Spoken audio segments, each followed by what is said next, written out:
antes mesmo de começar, eu quero te pedir para deixar aquele like no vídeo, porque ajuda pra caramba o canal. E se você é novo aqui, se você tá chegando agora, eu te convido a se inscrever e ativar o sininho para receber todas as notificações, porque são 5 vídeos por semana, é bastante conteúdo e assim você não perde, não fica de fora de nada. E por último, me segue lá no meu Instagram, @raontatu, porque eu posto quase todo dia nos stories um material complementar a esse aqui. Você vai poder acompanhar tudo que rola lá e ver meus trabalhos finalizados no feed. Então é isso, muito obrigado e agora sim, vamos pro vídeo. Bom, esse foi um projeto grande, né, feito aí em 4 sessões. A primeira foi para fazer a marcação de todo o stencil na pele, conforme você pode ver aí, né, no momento dessa gravação já estava cicatrizada essa marcação que eu fiz de Sumi, usando o Sumi claro da Viper, que é o Sumi 5, né, na tabela de sumis que eles têm. E eu sempre uso esse para fazer as marcações, porque ele fica clarinho e é tranquilo depois de sobrepor, né? Eu não preciso fazer a marcação perfeitinha, eu posso fazer ela mais correndo. Isso permite com que eu fixe o stencil, né, no lugar, num projeto que normalmente demoraria muito tempo traçando ele inteiro, e que eu não gosto de ter que dividir em algumas etapas, por exemplo, a cor e a sombra, né? No caso, a sombra e a cor em etapas, em sessões separadas. Eu não gosto de fazer dessa forma por uma série de complicações que eu já falei em alguns vídeos, mas a principal delas é a questão de que a sombra e a cor, quando cicatrizam em sessões separadas, né, elas não se uniformizam tão bom, elas não ficam tão uniformes quanto se elas forem feitas na mesma sessão. E aí a minha maneira de abordar projetos de fechamento como esse aqui que você está vendo é fazer a marcação toda, né, que eu consigo fazer com mais agilidade e não dá tanto sofrimento para o cliente, e depois vir por área terminando cada bloco. Então no caso aqui, essa é a segunda sessão, já que a primeira foi de marcação, e eu estou traçando, e né, assim como todo o resto da tatuagem, eu vou traçar com uma liner 14 praticamente toda, né, todo o desenho, e nos detalhes internos uma liner 5 mais fininha, mais delicadinha ali. Então foi com essas duas liners que eu fiz os bolds aí, né, e os contornos, né, internos dessa peônia, conforme você está vendo, para depois já entrar com a sombra, e por último você vai ver que eu vou fazer a cor. Então, como eu falei, eu vou terminar esse bloco nessa sessão, e aí cicatrizando depois, ou né, em uma outra sessão eu vou fazer a peônia do outro lado e depois o lampião. Então por isso que esse foi uma tatuagem aí em 4 sessões. Mas agora eu estou fazendo o sombreado com uma Magnum Round 13, usando a minha pen, a minha Micron Equalizer Turbo, e ela é muito macia, ela é muito boa para fazer esse sombreado. E você vê que eu boto a sombra ali só, principalmente nas folhas que iam ser mais escuras e na base de uma ou outra, né, dobrinha externa ali e tal, mas eu deixei a flor bem com a pele livre para fazer direto na cor as nuances dela. Isso porque a ideia era ter um tom muito vibrante para cada uma dessas cores, né? Então, sem jogar a sombra de base, eu já garanto que não vai ficar acinzentado, que não vai tirar um pouco da vibração da cor. Por isso, né, na parte externa ali eu já venho fazendo um degradê, onde eu tinha botado uma sombra suavezinha. Eu começo na parte mais escura com um roxo bem escuro, que vai marcar toda a parte externa das pétalas, né, das pétalas dessa peônia aí. E aí eu já venho fazendo um degradê para um uva, né, que é um lilás de tom médio, e deixando também algumas áreas de luz ainda, né, para dar um brilhozinho, não um último efeitinho de luz nela ali. E na parte interna eu faço um degradê de um rosa, que já é um rosinha mais claro, né, tipo um rosa ali chiclete, assim, deixando também um tom de pele numa área de brilho ali, que é importante para fazer esse volume, essa luminosidade individual em cada segmento, em cada, né, área ali da peônia. E eu faço um degradê de rosa, que é um rosa, né, bebê médio, para um rosa bem clarinho na ponta antes de chegar na pele, né, e assim faz uma transição bem suave.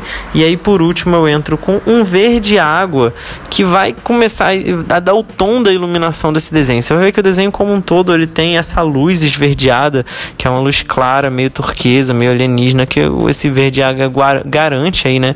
E aí por isso que eu deixei esses espaços de pele ali em toda a ponta de todas as pétalas externas e internas, para entrar com essa transição, né, essa iluminação de fonte externa aí, que fica fica com uma cara mais também de luz noturna, né? Já que a gente vai ter ali no meio do desenho um lampião, né? Uma luz artificial, que a gente optou por não fazer amarelada e sim meio esverdeada, como se tivessem vagalumes dentro do lampião, né? A ideia é essa. Então, por isso eu entrei com esses tons já direto nessa flor, considerando, né, que vai ser o que vai permear o tom de toda a imagem. E agora sim eu tô, né, numa outra sessão já. Aqui já é a terceira sessão no caso, né?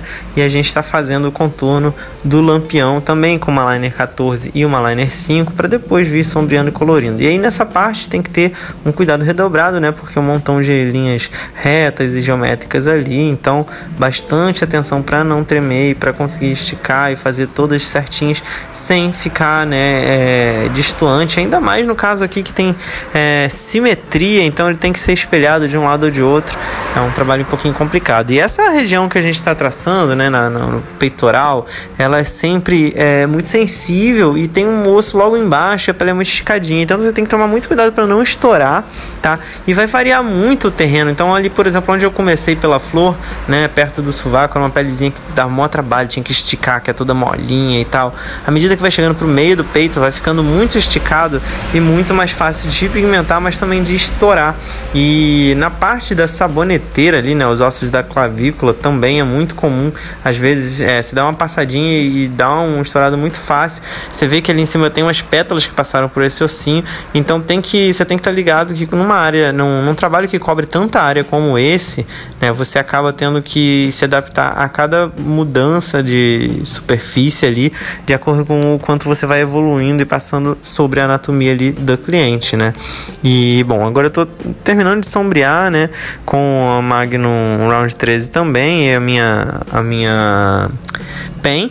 E aí você vê que eu deixei ali umas areazinhas de luz, mas a ideia era fazer esse lampião todo preto, né, todo escurecido, com só um espacinho de luz, como se a luz estivesse incidindo no material que é meio metalizado dele ali e dando esses reflexos. Eu tô jogando esse verde água todo no fundo, como se ele estivesse emanando uma luz externa, né, no próprio material do lampião também, como eu falei, como se ele estivesse sendo iluminado pela própria luz que ele está emitindo, e depois por dentro ali para fazer o efeitinho dos vagalumes. Você viu que eu fiz uns riscos de verde escuro ali, usando a Magnum mesmo, uma Magnumzinha, para fazer aquelas texturas meio expressionistas em volta das bolinhas de luz que eu deixei ali, como se fosse umas coisas meio do Van Gogh, assim. Foi uma pira que a gente teve de fazer essas luzes nesse estilo que eu já usei em muitas tatuagens, e é muito bacana de misturar assim com, né, um efeito surrealista, expressionista, com um pouquinho da minha pegada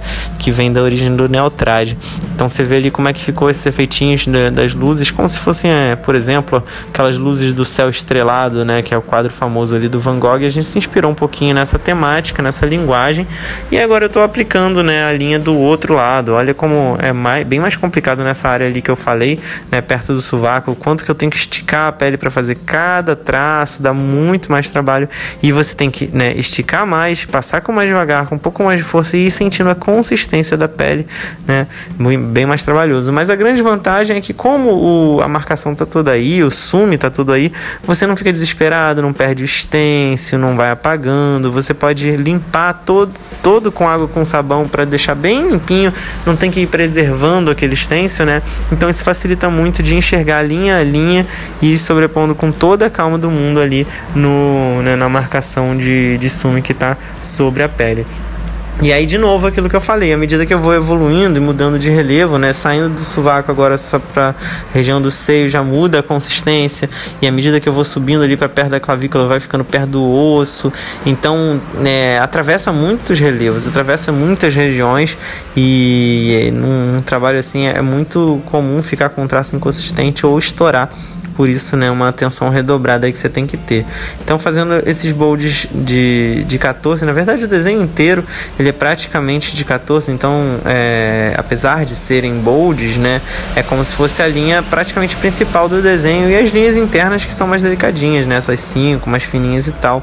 E eu fiz isso porque é uma peça grande, né, então ela precisa ter destaque, ela precisa ter uma linha que sustente ela e que seja bem explicada, né, você vendo de longe 14 ela continue com as formas bem definidas, né?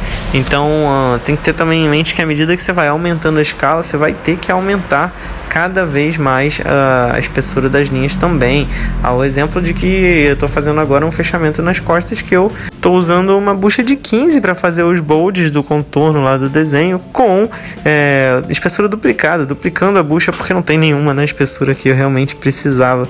Mas isso é um exemplo, né, de como vai escalando e tem que acompanhar também proporcionalmente a escala do traço, que foi aí o que eu fiz a linha toda, né, principalmente em 14. E aí terminando a sombrinha de base da mesma forma que eu fiz do outro lado, escurecendo nas folhas e na parte ali onde tem a parte externa das pétalas, só um pouquinho para dar uma profundidade, um volume, e o resto tudo vai ser direto na cor, né, jogando aquele roxo escuro ali para a parte externa, né, a parte externa de cada pétala, né, os verdes bem esmeralda, bem escurões ali para reverberar com a cor da luz que ela emana, mas não ficar muito vivo, né, ficar um pouco mais rebaixado, e aí fazer essa escala de cores. Mas tem uma particularidade na peônia desse lado, né, uma diferença entre a de um lado e a do outro, que a gente fez para combinar com a paleta de cores que a gente já usa nos outros trabalhos do corpo dela. A exemplo, por exemplo, dessa mariposa que você está vendo ali um pedaço no pescoço, né? Então, nesse lado aí, a gente aplicou um rosa na parte interna diferente, um rosa um pouco mais puxado pro pink, pro magenta, assim, meio um chiclete um pouco mais fechado, um pouco mais avermelhado, que acaba que conferiu um tom diferente, que ficou bem interessante pelo fato de que, né, as duas flores não são exatamente iguais e elas conversam em termos de paleta de cores, mas não são exatamente iguais. Então deu uma quebra de monotonia aí, gerou um interesse assim bem bacana, né, de diferenciar uma da outra. E aí agora eu tô terminando esse preenchimento ali, e como na outra em todas as áreas, né, depois de aplicar os turquesinhas, que são as últimas partes, né, mais clarinho ali da luz, para dar ambiência, para dar iluminação, né, com uma cara aí de luz noturna e tudo mais, a última coisa você vai ver ali daqui a pouco vai ser vir aplicando os brancos, né, com a liner 14, vários pontinhos brancos, e eu caprichei bastante ali para colocar em todas as áreas que tivessem, né, pontos de luz e tal, e que dá um resultado final muito interessante. Claro que o branco tem que ser colocado próximo de áreas escuras para ele ficar bem aceso, mas você vai ver aí quando entrar a aplicação o quão diferente, né, fica o resultado quando você não tem ainda, né, os pontinhos, quando você não tem esses pontos de brilho, e depois, né, depois do resultado final. Então agora sim, estou jogando aí e você vai ver o resultado final. Esse foi mais um Tatu e Fala. Eu espero que você tenha curtido. Se você gostou, deixa um like e se inscreve no canal, marcando no sininho para receber todas as notificações, beleza? Muito obrigado pela audiência. Até o próximo vídeo. Valeu!